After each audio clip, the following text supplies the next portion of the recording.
Okay mga kaibigan, Canelo versus Crawford post-fight analysis. Well, alam naman natin, nakita natin lahat, no? Crawford fought a perfect fight mga kaibigan. He keeps on moving, tapos kapag kasusuntok si Canelo, laging may counter punch at yung counter niya hindi lang pa isa-isa, marami. On the other hand naman mga kaibigan, ito pong si Canelo, I don't know, hindi po sila nag-adjust. They are only throwing one strong punch at a time na hindi naman po gagana sa mga slick fighter, lalong-lalo na sa mga kagaya ni Terence Crawford mga kaibigan. Nakakapagtaka lang po dahil alam naman natin, syempre elite po yan, yung tandem na yan, sila Eddie Reynoso and Canelo Alvarez. But it seems like ito pong nangyari kahapon, hindi po sila nagkaroon ng plan B, plan C, plan D, all plan A mga kaibigan. That is to dig to the body, single strong shot. Pero napaghandaan po yun ni Crawford eh.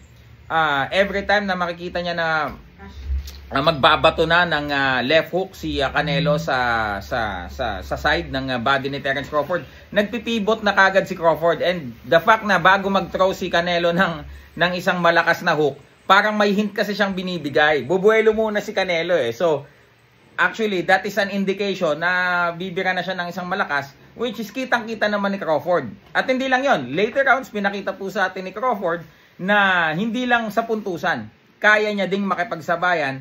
And nakita po natin na ito pong si Canelo ay nagrogi pa nung sila po nagkasabayan. Ito pong si Terence Crawford. Well, mga kaibigan, ito pong si Crawford, I think just cemented his legacy na kahanay na niya. Ito pong si Floyd Mayweather, Boss Manny, Terence Crawford, mga kaibigan, talagang ito pong kanyang legasiya ay hindi na po mabubura. Yung ginawa niya po niyang akyat ng 3 division para labanan ng pinakasiga doon na si Canelo Alvarez. It's unbelievable. Congratulations, Terence Crawford. Ang exciting part dyan is what's next for Terence Crawford. I think exciting kung labanan niya si Bivol dahil dalawang outboxer maglalaban. Let's see kung sinong mananalo, or itong si Beterbiev, mga kaibigan. So, congratulations once again, Terence "Bud" Crawford.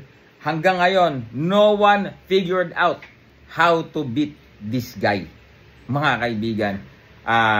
Kung pwede lang sana, kung nasa prime pa si Floyd Mayweather, napakagandang laban, Mayweather versus Crawford. Pero sabi nga ni Canelo, naniniwala siya na mas magaling po si Terence Crawford kesa kay Floyd Money Mayweather. Kayo po, ano pong opinion nyo dyan po sa nangyaring laban ni Crawford and Canelo?